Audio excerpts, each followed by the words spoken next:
Welcome back. Okay, we are now going to be discussing Chapter 11, and this is about developing your speech. Of course, we're doing this next, your coat of arms, and so we're going to be discussing all of this, but this is not just for this speech. This is also for your next speech, which is later on, which is your developing your first speech. I know it's kind of a nerve-wracking experience trying to come up with a speech. That's why I gave you a topic about which you know everything. You can't help it. It's you. It's all about you. Okay, so hopefully that will help. All right, speaking, and of course, public speaking. I'm leaving my notes down here at the bottom in case you want to see that. It's a teachable, learnable process. And it is true. You other people organizing your ideas and of course orally presenting. You notice orally presenting is only one of several parts here. Preparation is that it involves 8 different stages here. Okay, 8 stages of things you have to keep in mind when you're developing your speech with remembering who you're talking to. Now, the first assignment you did was the audience analysis. And as soon as I get all of those in, I'm going to compile all that data. Anyone's names on it, and it's only going to be numbers, but at least it gives you a sense of who you're talking to because we don't know who the other 8 people in the room at the time.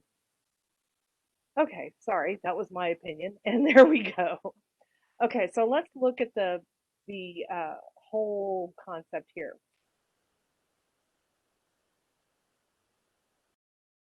Okay, you select your topic and you narrow the topic.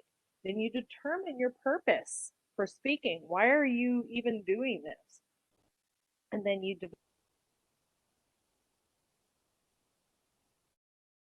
don't get lost anywhere. You generate your main ideas, the subsections of your speech. You gather your supporting material. You organize it.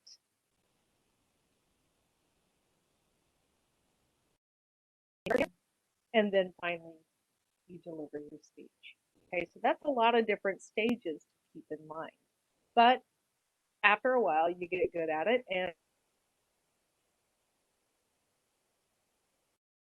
anxiety.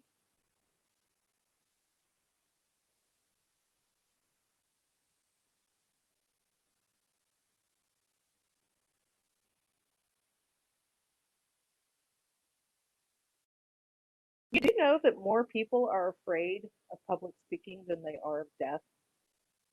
I can tell you right now, my mother is. She's terrified of public speaking. But here,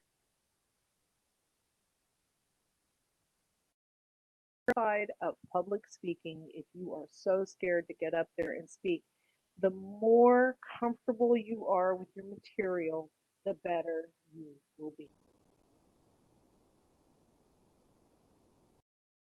life. Or some of you may already be starting in your careers now or at the end of your careers. You'll have to get up and present every now and then. You won't want to doing that. Sometimes you just never know when you're going to end up having to present. So it's normal to feel the fear. It's normal and the butterflies in your tummy and the shaking knees and the quivering voice and all of that stuff. It's normal. And these are some of the things people get afraid from everything from fear of humiliation. Because think about it, one of the biggest parts of public speaking is being judged. We all have that momentary fear where we're scared of what these people are going to think of us. So it's the fear of being judged. And so there's the equation. Worry about one's looks. Had people ask me, do I need to dress up for my speech? Only if it helps you feel better.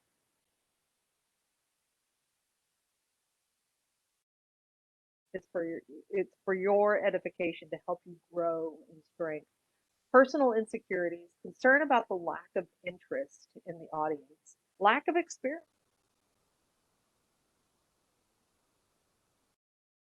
yet. I'm constantly making verbal flubs. It's just part of who I am as an individual. And of course, overall fear of failure, a genetic predisposition. Being male when speaking to people from a different culture, sometimes it's not being male, sometimes it's being female. It depends on the culture you're talking to.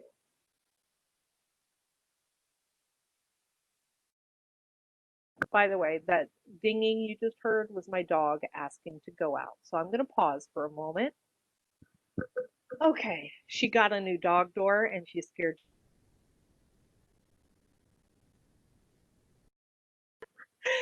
Anyway, okay, so even then, I'm getting interrupted by a dog while I'm presenting to you.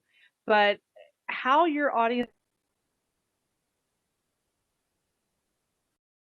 is going on, okay?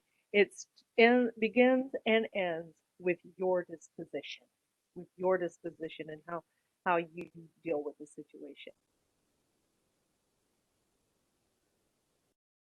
Well, first, understand it. Know that it's not about you getting up and giving words. You give words all the time.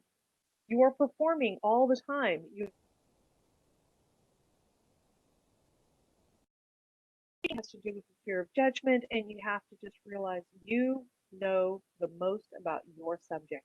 You know more about your subject than anyone else because your subject is mine. Know how to develop a speech. That's what this presentation is about. I'm going to help you figure out the process, how to put it together. And I gave you very specific instructions in Canvas. Start on it, start it now. I've already received lots of outlines and I've been giving information back and hopefully you're getting that back as well. And practice, practice, practice, practice. But we're going to give yourself a mental pep talk, that in this, your stuff, you've got this. Use deep breathing techniques. That can help. If your heart starts racing, just breathe in, breathe out. I've had students get up to the podium at the front,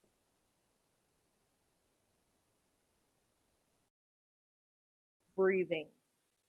And that breathing was all they needed. They got started, they were good to go.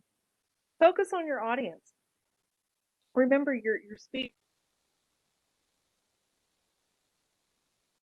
to your audience. Don't picture your audience there and just laughing your little butts up. Okay. That's one of those things that people used to say all the time, but it's not as find the people that you can look at, you can make eye contact with, that you feel comfortable with, that you know in some way, shape, or form. As you narrow your audience from a group of however many there to just one here, one here, one here, one here. So you're looking at those individuals and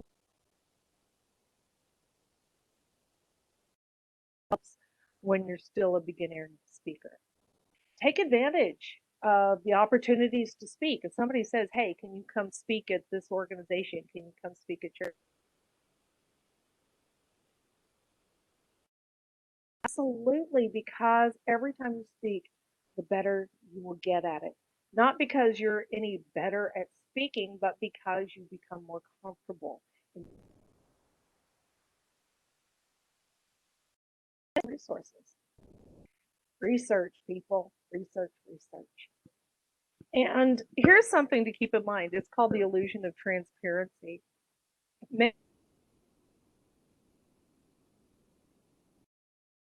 You know what? Unless you have a microphone pinned to your shirt, I cannot hear your heartbeat.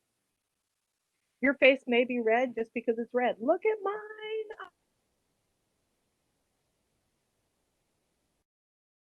but I'm red. It's no big deal.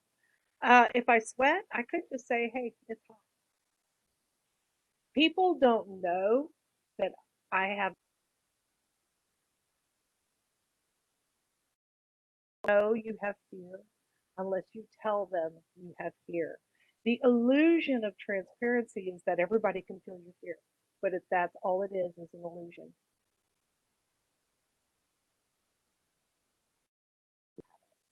Okay, I like this.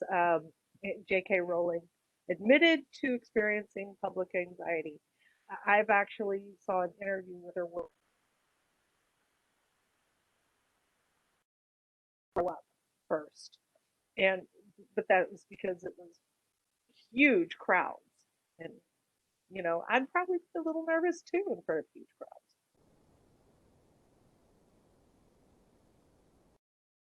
Speech. We're about to go through that process. Be prepared. We already talked about that. The mental pep talk, the deep breathing techniques, all of this stuff we said. When we talk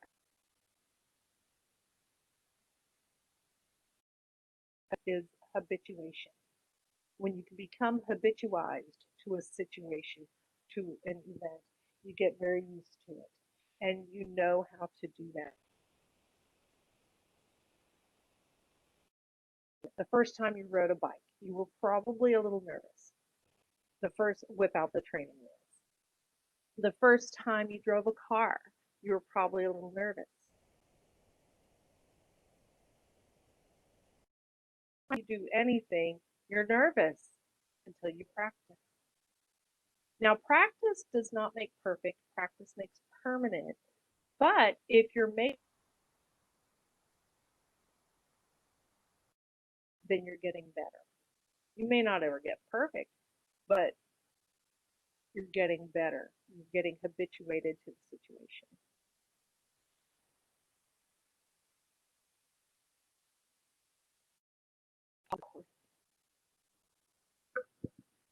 Okay.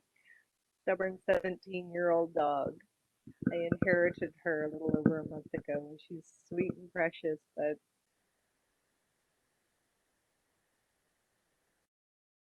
make sure this is going. Okay, so when you're selecting and narrowing your, we're getting into the process now of how to develop your speech. First, keep in mind who is your audience. Nervous about giving the speech. What is the occasion? Okay, there are different occasions for different speeches. If you ever had to get up at a wedding and give a word, in this case, what's the occasion? Sharing a speech with the class. Now, here's the key. What are my interests and experiences? You know your own interests and experiences, you can get behind your speech in a much more passionate manner. And when you have excitement, when you have enthusiasm, people can tell when you like what you're talking about. People can also tell when you don't. And I personally love communication. And so I tend to get a little over. Yes, enthusiasm can be weird, but it's not a bad thing because it helps me relate more to what I'm saying to you. So, what are your interests and experiences? Brainstorming, I've never done silent brainstorming in my life. What I do is I take a piece of paper and I talk to myself as I'm brainstorming. So, it's not silent.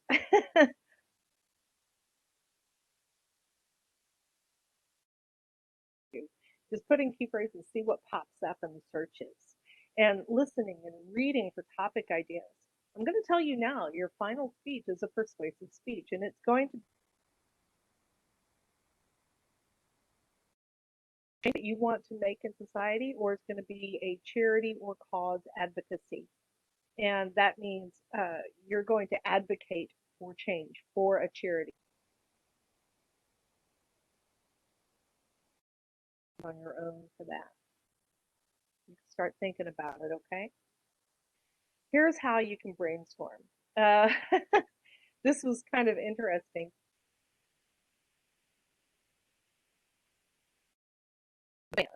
You too. You too. Told you mistakes happen. And their first thoughts out of that was Joshua Tree, the album, and that led to Joshua Tree now.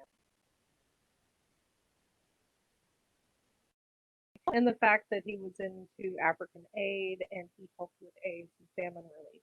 And then U2 was born out of Ireland, which led to the Irish Revolution and Dublin. This, some of this has absolutely nothing to do with U2. That's okay. Brainstorming means you're thinking outside the box. You're thinking about all kinds of different ideas.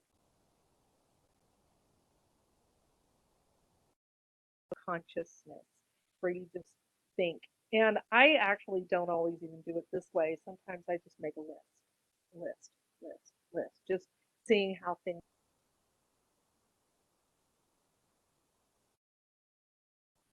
Now, some things that you can do if you're on the internet and you're trying to find a topic, like your first topic might be the arts. And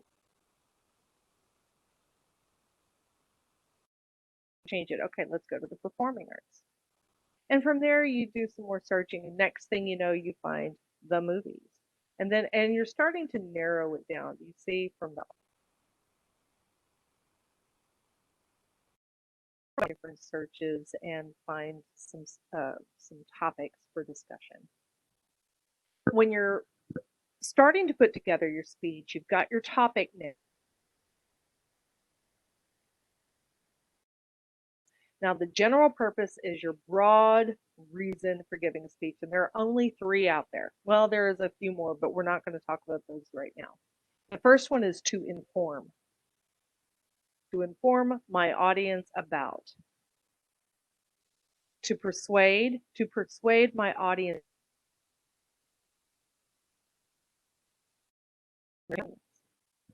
Usually, you're only going to have one of those three.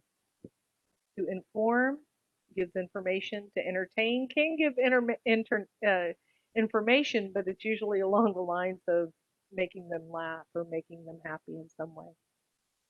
Let's look at narrowing a broad topic.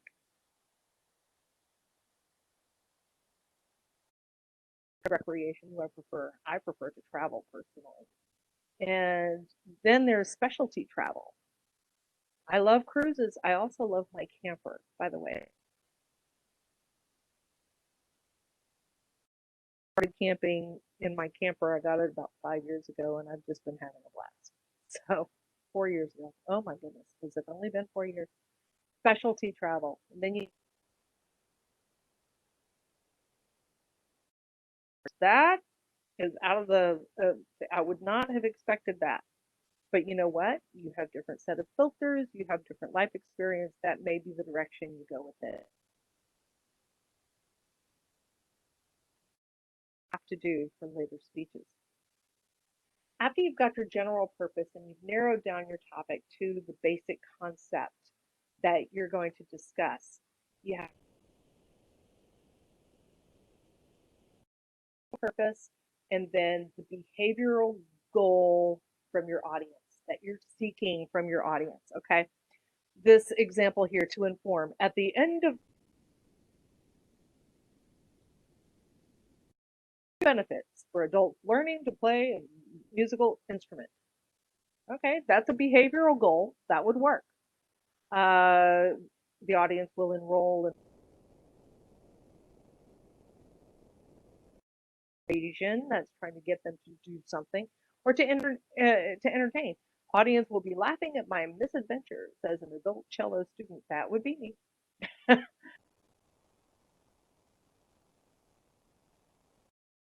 from your audience?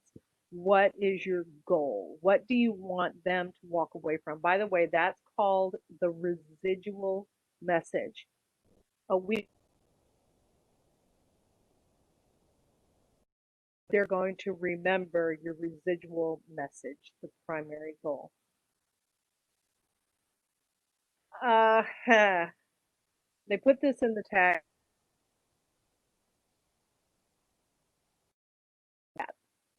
Is it ethical to buy a speech? Uh, $13 per page. Writers will prepare a custom speech for you from scratch. Wedding or a funeral?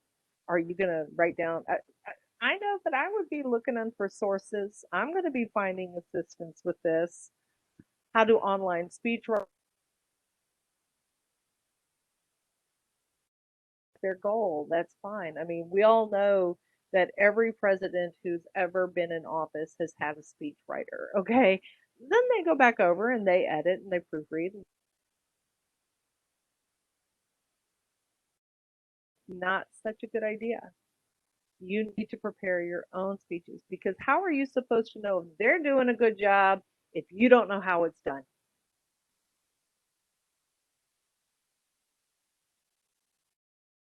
General purpose, you've got your specific purpose. Now let's look at your central idea. Now in English, we call this the theme or the thesis, okay? Stated in your speech. So at the end of your very first paragraph, just like you would in an English paper, at the end of your intro, well, please don't say the words I will, but by the end of this speech, you will understand what da da da da da would be. Because if you think about it, in a thesis statement in an English paper, we use that to let us know where we are as we're reading through the paper. We know it's like a mental. You not have your paper in front of you. I'm going to have an outline. You have to walk in with your regular outline ready to go. But the audience, the rest of the audience does. So you have to give them that mental preparation and that mental assistance, that roadmap to tell them where you're going. Here's some examples here. I should know or be able to do by the end of the speech, then the central idea makes the point about your during your speech. I had to turn that off. I didn't realize it was so loud. All right, so the specific purpose is for the audience. The central idea is for you, and it summarizes. So here's an example. All right, in your speech needs to be a single idea, narrowed down to one topic. By the way, that is very example. Two things that are not so good. Clubbing and marathon running are two activities that appeal to many college students. Sounds like it's probably a good thing. But it needs to be one. Marathon running appeals to many college students. Okay, so that would be part of the central idea, right? That's what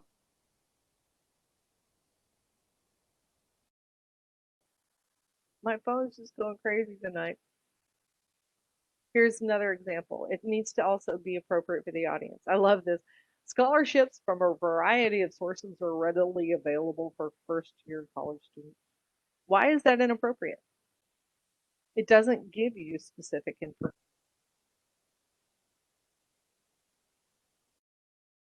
So this goes through, although you may think of scholarships, source of money for freshmen, number of scholarships are only available to students who have completed their first year of college. Ah,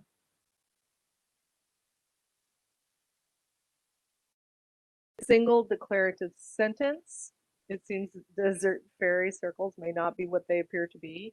Okay, that sounds like you're trying to trick your audience into something or make it all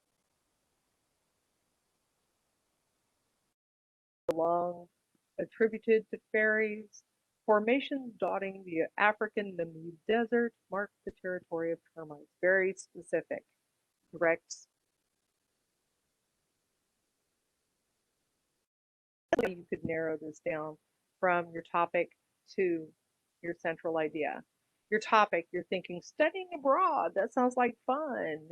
And abroad, you can mention that in your speech, but that cannot be your central idea. It's a question. Now remember, your central idea must be a simple declarative sentence. Studying makes a little bit more. That also tells me that you are going to be talking about studying abroad. Of course, I would add the three things that I'm the whole idea have logical divisions. What do you think? Can you think of let's see, what did I put in central ideas true? These are questions that people can ask about your central idea. And here's my notes down here. Sub in the speech. Okay, you've got your central idea and then your main ideas for each subtopic.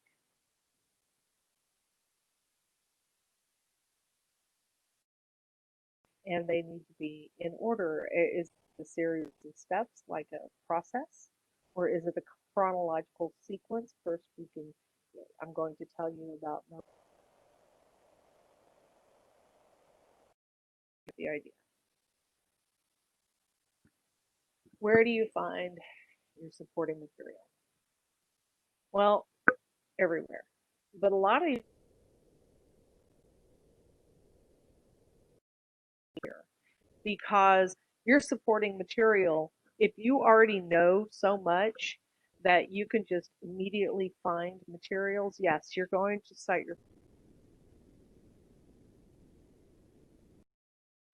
your basic knowledge comes across to the audience and builds authority and helps them know that you know what you're talking about.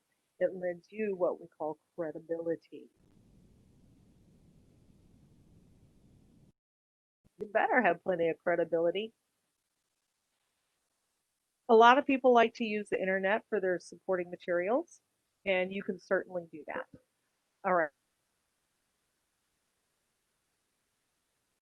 put that up in the textbook. It has to do with the way you tie words together in a search engine for certain topics, and it helps narrow your topic. Let's continue. I need to look at for evaluating your web resources. I'm not going to limit you on web resources, okay? The only limit I'm going to give you is Wikipedia, and that have done this just to see how long it's stuck. Something I edited only lasted 2 days. Something my student edited lasted like 2 weeks. So has this page been edited by a user? So here's the thing with Wikipedia.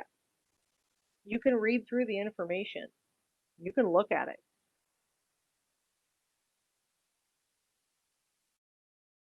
Of Wikipedia, it has links to other sources, and that's always the best way to go. And here's the thing, you can do a lot of research by smartphone. Librarians are knowledgeable. Did you know that they have degrees in library science? And they just wait for people to come ask them questions. How do I find information? They love to share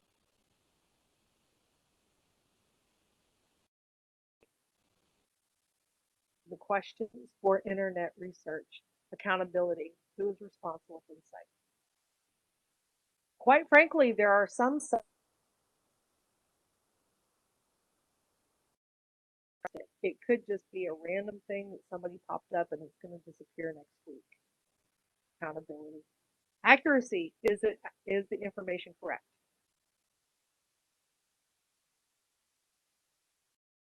Well, you may have to do a little more additional research. I would rather you do more research and find accurate information than just trust the first sites that pop up.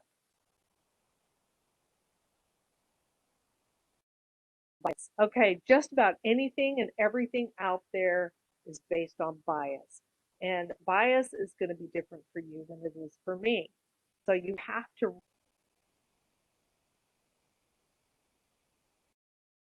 objective sponsors.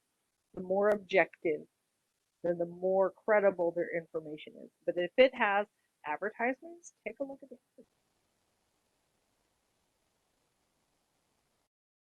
of that site. Is it current? Look for the last modified date. If it's not current, then chances are it's not good for your topic. Been researched in a while. Usability. Do the layout and design of the site facilitate its use? If it loads quickly, does it balance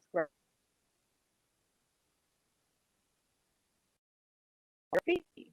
Quite frankly, I'm a cheapskate. If it requires a fee, chances are I'm just going to click out and go somewhere else or go to the library because most of the time that diversity. Okay, does it seem to be a diverse site? Is it does it respect differences, gender, ethnicity, race, sexual preference, all of multiple perspectives? Think about this for a second. In pre 1920s,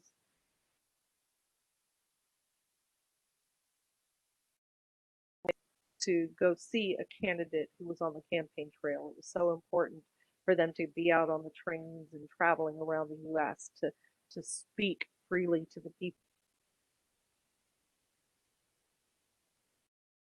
as they saw what they said in the newspapers, but newspapers back then were less prone to bias.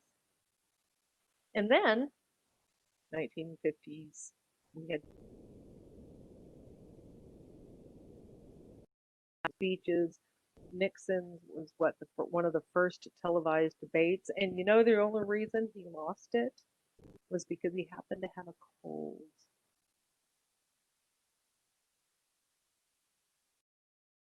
Terrible against Kennedy, and Kennedy was a very handsome man and eloquent, and he felt good, and he had the right suit on, and Nixon learned how much the visual can influence the belief systems. And then 2016, and most people are doing things without fact checking. And now, of course, we've got over fact checking going on. So, can you really trust anything on social media? It should not be a source. Base is usually a subscription based thing. You have to pay a fee, but you can read abstracts or full texts of entries. But remember, the app to help you determine if you're going to read the rest of the paper to use in your speech or in your preparation. I love the traditional library holding. You go into the stacks and you find things, and I use the old fashioned card catalog. I graduated pre Google, people. We didn't have the internet. We had to go to the course, all the reference books that you can find in the library. I love all of those things. And interviews. Ask people, ask questions, but if you're going to use interviews, you have to cite it appropriately. Some more types of supporting material that you can.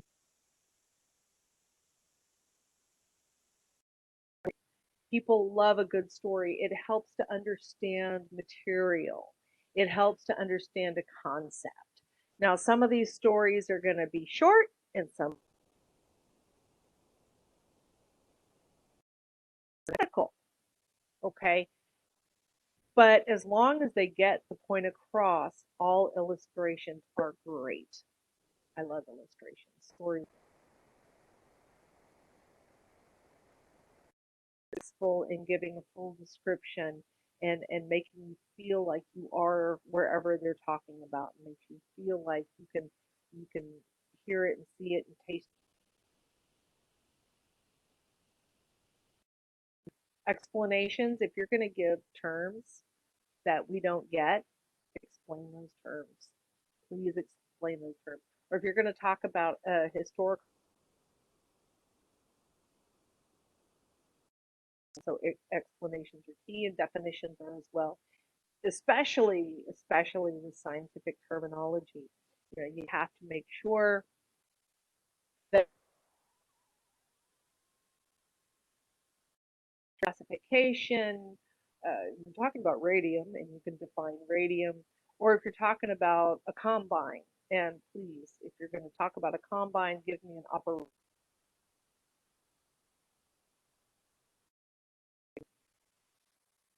We've got analogies. It's a comparison, of course, between two things. They can be people, ideas, situations, demonstrate.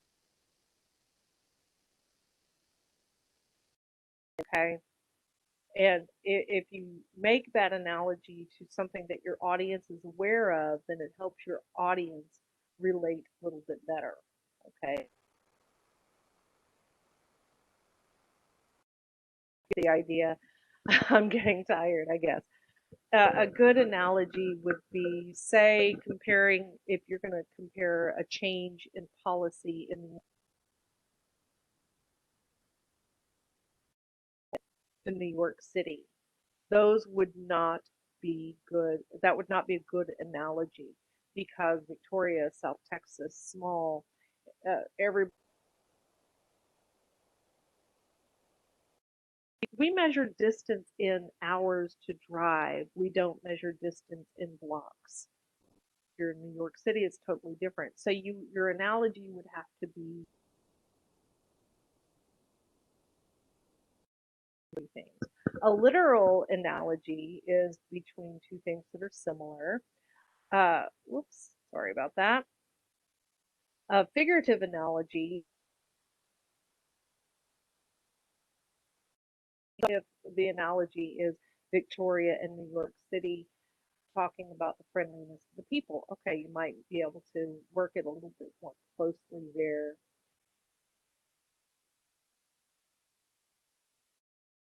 Numbers, simplify them.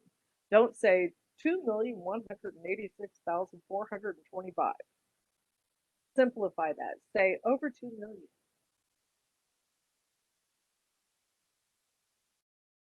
If you're using a visual aid, that would be a good time to utilize your visual aid. Statistics need to be on a chart or something that is easy for your audience. You know what that means. But here's the thing, experts have more knowledge. So it's not really a guesstimate so much as expert testing. Brain surgery, I could not tell you. Literary quotations, literally quotes from literature.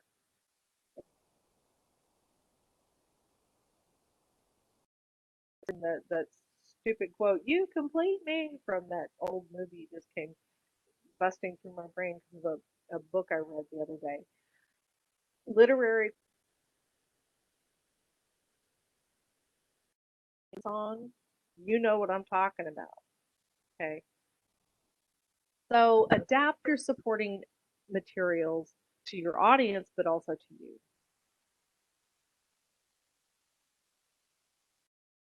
You're going to have the ability to project. So bring a flash drive with something on it. Or if you're going to have a poster, make sure it's big enough that everyone in the back of the room could see. But you can adapt your speech organization. okay, to yourself, to your audience, and adapt your delivery style. Are you normally the quiet, shy type?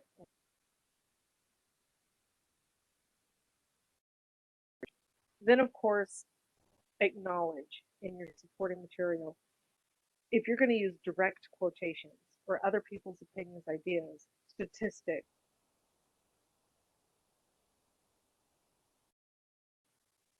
You don't quote, don't cite it from Google.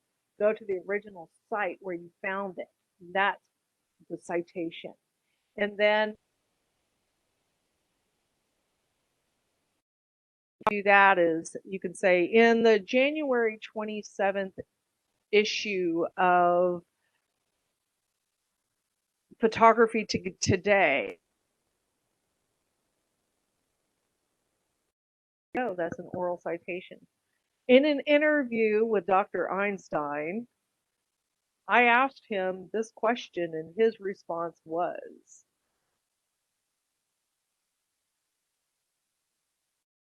he got kicks out of the fact that his last name was Einstein.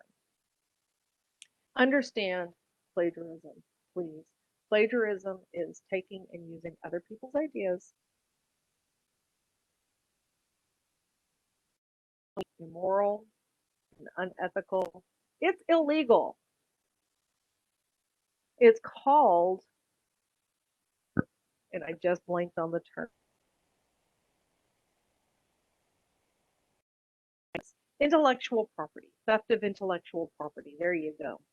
Okay, so plagiarism is bad. In this class, if you plagiarize, I'm going to talk to you about it.